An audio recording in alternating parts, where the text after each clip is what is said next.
నమస్తే అండి అందరికీ.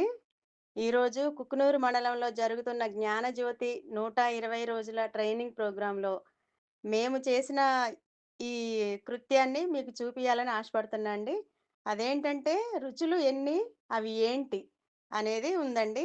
మనం కూడా ఒకసారి అందరం చూద్దామండి. జ్ఞానేంద్రియాల గురించండి. మధురం మధురమన్నా తీపన్నా ఒకటి. బెల్లం ఇదిగోండి. తర్వాత పులుపు, చింతకాయలు, నారింజకాయలు, నిమ్మకాయలు ఇవన్నీ పులుపు. తర్వాత లవణం, లవణం అంటే ఉప్పు. వగరు, వగరు అంటే బెల్లకాయ వగరు ఉంటుంది. తర్వాత పచ్చి జాంకాయ వగరు ఉంటుంది. తలకాయ కూడా వగరు ఉంటుంది కానీ అందుబాటులో లేదు తేనెలు.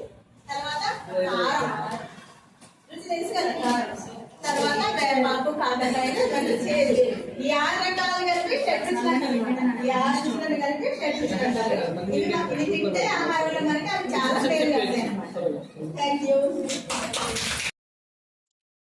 బడిలోన ఆటుందిరా చిన్న బడిలోన పాటుందిరా బడిలోన ఆటుందిరా చిన్న బడిలోన పాటుందిరా ఆడుతూ పాడుతూ ఎగురుతూ దుంకుతూ అక్షరాలు నేర్వగా ఆడుతూ పాడుతూ ఎగురుతూ దుంకుతూ అక్షరాలు నేర్వగా బడిలోన ఆటుందిరా చిన్న బడిలోన పాటుందిరా బడిలోన ఆటుందిరా చిన్న బడిలోన పాటుందిరా ఆడుతూ పాడుతూ ఎగురుతూ దుంకుతూ అక్షరాలు నేర్వగా ఆడుతూ పాడుతూ ఎగురుతూ దుంకుతూ అక్షరాలు నేర్వగా బడిలోన ఆటుందిరా చిన్న